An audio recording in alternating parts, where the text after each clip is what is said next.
Welcome back to the Zephyr Wellness YouTube channel. As always, I'm Jake Wiskerson, and today I've picked the lovely Nevada desert from which to deliver this message on communication. Now, I've decided that good communication breaks out into 4 basic parts, and these may or may not be new to you, but for me, they're something that I use all the time with clients, and I try to use them with my friends and family without becoming a clinician. So without further ado, let me launch right into these 4 parts. Number 1, active listening. Now, listening just requires shutting up. It was once said that you have 2 ears and 1 mouth and you should use them in that proportion. But what is active listening? Active listening takes listening a step further from just simply shutting up and hearing what's coming out of someone's mouth to engaging their speech. What are they really saying? And that means putting on hold all the thoughts in your head, like what to say in response, which is usually what we want to do in the ping pong of conversation as we go back and forth.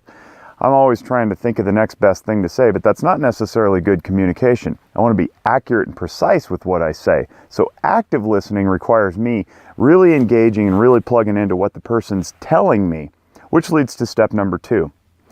Separating out content from process. Now, there's many ways to define what content is versus process, but one of the most popular ones is to say that the content is the words coming out of somebody's mouth and the process is the emotion behind it. Now, if you spend any time at all listening to any of my podcasts or watching any of these videos, you know that I'm very heavily emotionally driven. And that's not just a cliche. I'm not being glib about asking people what they feel.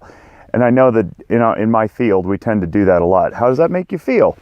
And a lot of times people can't answer, which is why we do emotional education, because it's so important. What someone feels cannot be taken away from them. The emotion behind what they're experiencing is unique unto them, but it's common among all of us.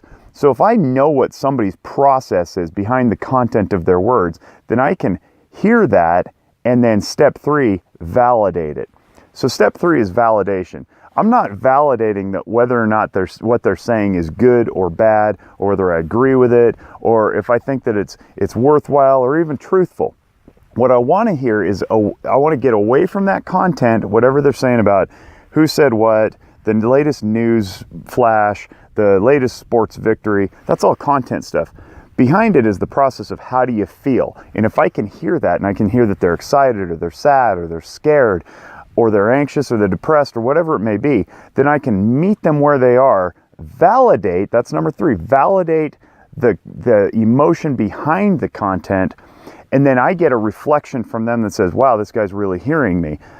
I would invite you to validate the process behind the content of what they're saying. And of course that requires active listening, which is number 1. How do we tie this all together? Number 4, value their autonomy. Respect the autonomy of the person who is talking to you. What that means is that we want to honor people's ability to go walk their own lives and make their own decisions for themselves. We don't want to jump in front of them, start giving advice, telling them how to live, giving solutions to their issues, because if we start doing that, we've just ripped away their own ability to do that, and then they're not really empowered. All they've done is come to us, we've done a good job listening, they've talked about what they need to talk about, we validate, and then say, I have your answer.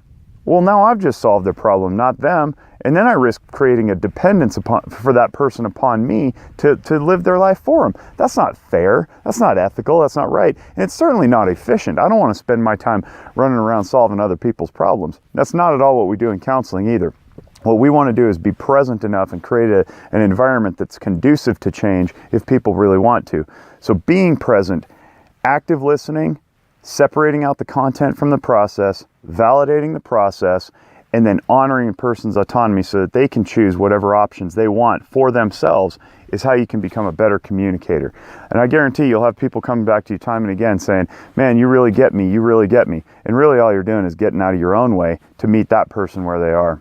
If you like this video and it's working for you, it does something for you, maybe turn something on upstairs that you didn't know existed before, feel free to check out more videos at zephyrwellness.org or continue watching this YouTube channel. Also check out the Noggin Notes podcast at nogginnotes.com, or it's available on any app platform or podcast platform.